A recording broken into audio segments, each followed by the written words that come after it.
I've such a treat for you today. We're going to be walking through one of the projects of one of the most incredible architects working in America today, David Montalba. Follow me. So we're here in Truesdale. David, take us through this gorgeous house that you designed. Sure, thank you. So this is on Carla Ridge. It's just under 7,000 square feet. 7,000, okay. And as you can see beyond, much of the site is really positioned its view to the hillside. And I think we designed the home really to be a celebration of natural light, really thinking about how one walks through the home, how they spend their time. And the ridge lines beyond are really what inspired us, I think, with the ideas of just trying to bring in a moment of pause and quietness to the space in the home. So the home is organized around this great room, which is pretty large-scale room. In fact, it's pretty tough to throw a football across the room. Do you know what the square footage of it is? It's just under about 1,800 square feet. So it's a big room. The size of a normal house. Yes, it is. Wow. Yeah. That's crazy. So the ceilings are about 13 feet from the drop second living room area and about 12 from where you're at. And the idea was really to bring the inside out. So you've got the walnut floors on the interior fold out to the pool beyond in the landscape. And then you've continued the wood, but presumably that's teak or something? That is an ipe, which is similar to teak. Brazilian wood? Yeah, exactly. Yeah. So essentially Brazilian walnut, Brazilian ipe. It's trying to work together in harmony, and the big doors that open up, and really trying to capture the beauty of the hillside at night, what happens here.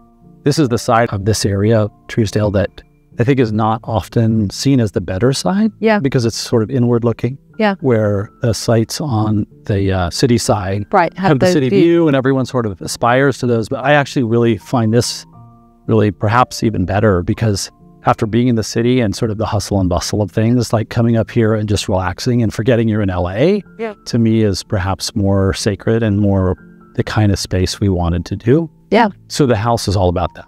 So one of my friends and clients is working with you right now. Yeah. And they were very impressed by not only your attention to detail, but your understanding of the light. Yeah. And that's really how you design your absolutely. homes. Yeah.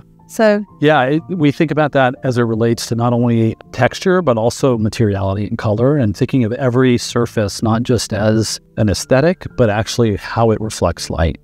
So I think whether it's the light shelf, which you actually see if you step back up there, which really lights up in the morning, to things like the courtyards, which this house is all about. As you move through the house, these courtyards flood the house with natural light. I think curating that natural light is very much how we organize the work we do.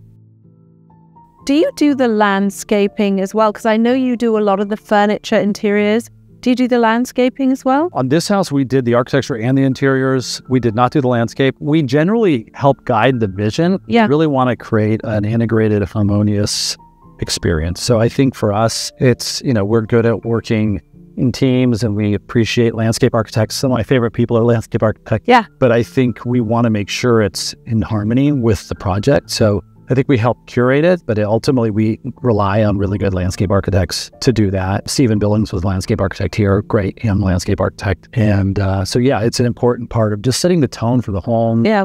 And I think for us, regardless of whether it's a home here or on the East Coast or even in Europe, where the climate can be a lot colder, I think this idea of indoor-outdoor is really important, and something that's more unique to the Western Hemisphere and the Western U.S., but I think is something that we bring into our projects, even in Switzerland, where it can get really cold, but thinking about those spaces as being a little more integrated is really important. Of all your projects you've done so far, obviously you've done Nobu, Malibu, you've done Little Beach House. I think you even didn't you do a terminal at LAX? We did, and we did the Row and some other things. Yeah, a lot of different. What has been your favorite project so far? I think it's more the people, and I think, we talked about that earlier. I think it's more about our clients and just really appreciating working with them and getting to know them, and ultimately we're crafting something that is going to be a big part of their life, and recognizing that we're sort of a temporary surrogate. Right. Certainly we're helping create it and drive the vision, but ultimately we are passing it to somebody and it's theirs. And so I think that client relationship is really rewarding, particularly in the residential side, because you really have to get to know how someone wants to live, and really aspirationally, not how they've lived in the past. But I think the coolest thing about residential work is it's about thinking about how clients want to live in the future. So, this client, for example. Look at this pool. It's such an unusual shape. Yeah, that's driven by the hillside a bit. But yes, we wanted to celebrate sort of a mid-century nod. So there's some aspects of it that reflect that and really celebrate, again, the sort of view beyond. And this was our way of sort of separating the more public swimming side and a private jacuzzi, which is off the master bedroom. It's amazing. It doesn't have a lot of backyard, but it doesn't feel like it doesn't in a way. Because you definitely have made it feel super open. When you got this house, was it a house here or just a... There was an old house here, which I remember walking through with the client, and the house was actually set much further back. So this area, about 50% of the current house was a big concrete backyard with a pool in the middle.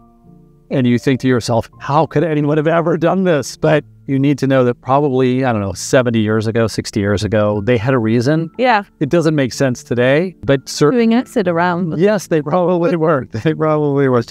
Well, now let me ask you about this. You've got an overhang here. What was the reason behind that? Well, a couple things. I think I grew up in Northern California when I was younger, and one of the things you realize when you're in Northern California is you're always trying to be in the sun. And here we're actually, most of our clients, they love the sun, but they don't want to be in the sun all the time. Yeah. So for us, I think the overhangs in the house in general were a big part of sort of the protection from the sun, but also really pulling the inside out. And so in this case, you've got a primary bedroom with its overhang going over the pool, which is pretty cool, and a fireplace. And so I think trying to sort of blur those edges a bit were really, really important.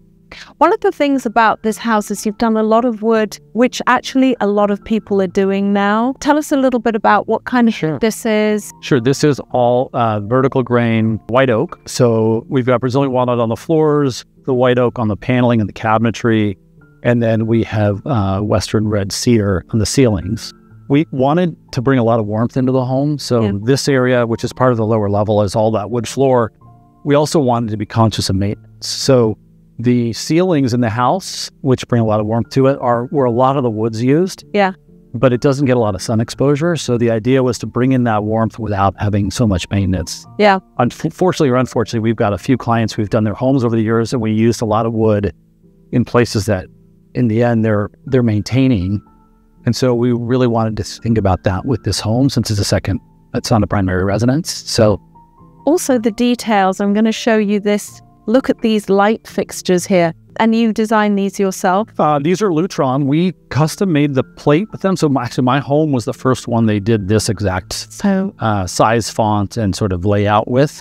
But it's a new system, which we really like and have developed a really good approach that keeps it simple, so it's not too complicated. Yeah. Because, you don't want to get home and fuss. You don't want to fuss over light. The real estate agent. Yeah. The complicated light fixtures are annoying. You seem to love the sunken situation. Tell me what that's about. So, we're in Truesdale here, so there's limitations to the building height. Right. So I think part of that was trying to celebrate some of the special spaces in the home, both the primary bedroom in its sort of celebration of scale, and also the living room. So in this case, we dropped those down and then engaged that with the exterior. And then the other you'll see is everything that's sort of on the elevated plane is all this brushed limestone, which has a really great texture to it that feels really monolithic. And this is a pretty cool room, actually, Incredible. So this is an indoor room, but it feels like an outdoor room. So we actually pulled some of the gravel and some of the landscape into the house, and you have a nice outdoor tub with shades that come down. So I think the idea was really to bring the outside in as opposed to trying to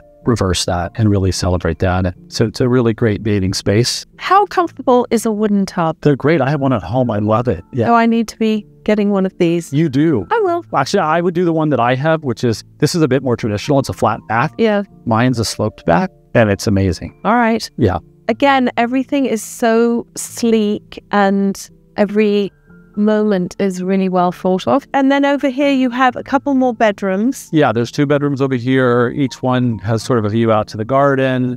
Stunning.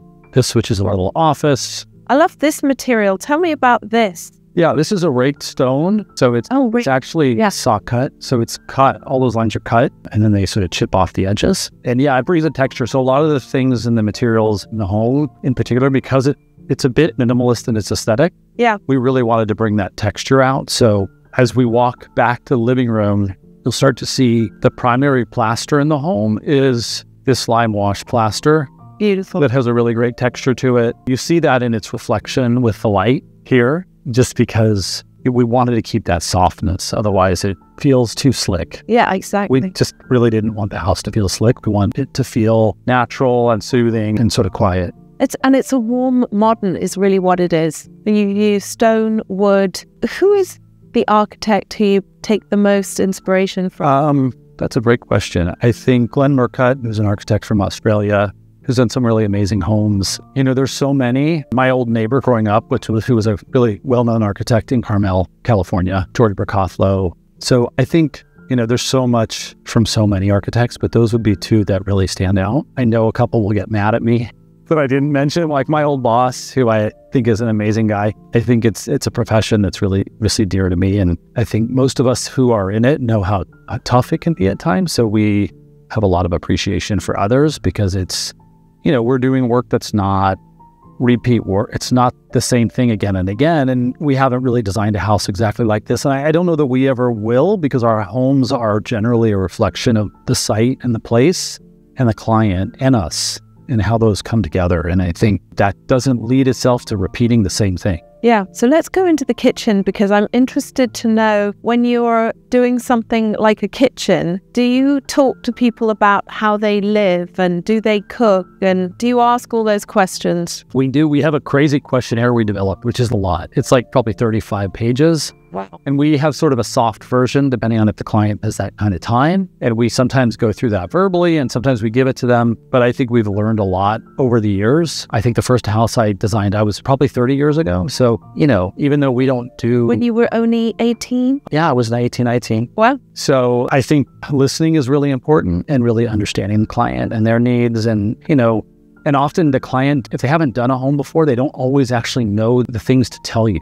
Oh, yeah. You really have to get it out of them. Yeah. They've never thought about what types of shades they want and what types of options there are for a lighting system or whatever those things, what level of maintenance a countertop needs. And yeah. So I think understanding everyone's thresholds and sort of needs is really important. But I do love the way you put your sink here, but then you created a whole area, which is, you're looking at trees. Yeah. Yeah. And you've got this beautiful corner of just glass, and then you have the same thing over there. And then just, you have to look at this, because it's so, this is the level of detail. So this is where maybe there's a little coffee and tea station. Yeah. But look, there's a light at the back. It's just, so it not only is practical, but it also looks really, really gorgeous. Yeah. Any favorite things in here? Because you've also got the... Actually, this cabinet's pretty amazing. Well, I mean, the view here is spectacular in the evening at sunset. Probably one of the coziest rooms. Oh, I do love that. So this cabinet, even for those that don't dabble in liquor, is a really cool cabinet, because it works as sort of a tea cabinet. So if it's closed, or it opens up at night into a bar. So the idea is that it's got that flexibility, isn't it? Yeah. So it's also walnut. It's Clara walnut. We worked with a furniture company in the Bay Area to have it made. But the idea is that it's sort of a centerpiece and a gathering piece, and you can sort of serve drinks on this side and sort of work around it. So instead of it being a divider between these two rooms, it's something that can bring things together. It can basically be your bar. Yeah. Yeah. So it's quite nice. I love it to lean on it, but, you know, after a long day. Also, I think moments like the one behind you actually are pretty cool. So this is when you're in the house at night, for example, shows a tree outside, it lights up, and that becomes a very special moment that's lit from above. I think these extensions of the inside outside are really important, whether it's the garden view from the kitchen or this view. No, it's just really well thought out. And then if you come through here, you have the perfect place. You can actually see the ocean from here. And you've got your fire pit. This is pretty special. I'm trying to think how many miles we are from the ocean. We're probably 12 to 14 miles, but it's probably a half an hour with traffic, maybe a little longer. But it is quite nice. Thank you so much, David, for taking us through this house. Happy to do it. You did an amazing job. Thank you so much.